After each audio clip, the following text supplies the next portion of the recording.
Total Productive Maintenance.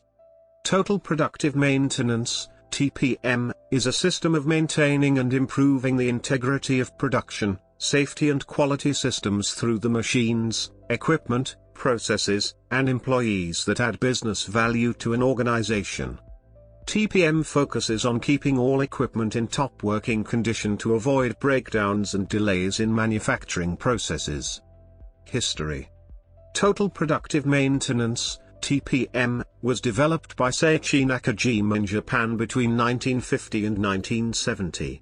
This experience led to the recognition that a leadership mindset engaging frontline teams in small group improvement activity is an essential element of effective operation. The outcome of his work was the application of the TPM process in 1971. One of the first companies to gain from this was Nippon Denso, a company that created parts for Toyota. They became the first winner of the PM Prize. An internationally accepted TPM benchmark developed by the Japan Seiichi Nakajima is therefore regarded as the father of TPM. The classic TPM process he developed, consisting of 5 principles, was later enhanced by the Japan to incorporate many of the lessons of lean manufacturing and is referred to as company-wide TPM, which consists of 8 principles/pillars. Objectives. The goal of TPM is the continuous improvement of equipment effectiveness through engaging those that impact on it in small group improvement activities. Total Quality Management, TQM, and Total Productive Maintenance, TPM, are considered as the key operational activities of the quality management system.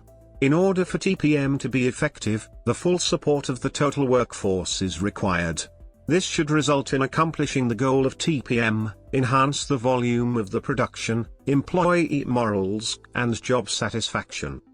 The main objective of TPM is to increase the overall equipment effectiveness, OEE, of plant equipment.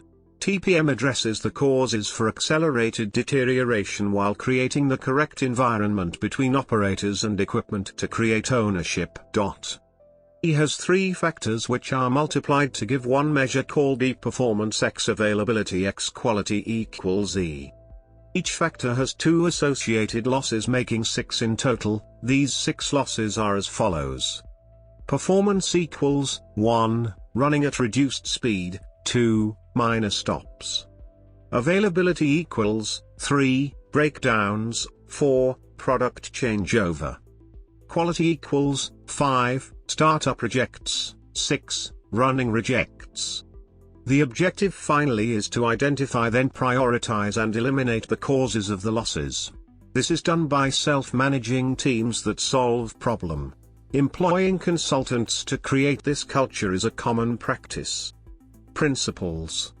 The 8 pillars of TPM are mostly focused on proactive and preventive techniques for improving equipment reliability. With the help of these pillars, we can increase productivity. Manufacturing support. Implementation. Following are the steps involved by the implementation of TPM in an organization. According to Nicholas, the steering committee should consist of production managers, maintenance managers, and engineering managers. The committee should formulate TPM policies and strategies and give advice. This committee should be led by a top-level executive. Also, a TPM program team must rise. This program team has oversight and coordination of implementation activities. As well, it's lacking some crucial activities, like starting with partial implementation. Choose the first target area as a pilot area. This area will demonstrate the TPM concepts. Lessons learned from early target areas/the pilot area can be applied further in the implementation process. In the UK foundry industry, an implementation model was published in several Foundryman magazines by the Institute of British Foundrymen. Journal articles written by Tony Karan and Seng offer an implementation model with proven success and remain available from the Institute of Cast Metals Engineers, Icme. Difference from TQM. Total quality management and total productive maintenance are often used interchangeably. However, TQM and TPM share a lot of similarities but are considered as two different approaches in the official literature. TQM attempts to increase the quality of goods, services, and concomitant customer satisfaction by raising awareness of quality concerns across the organization.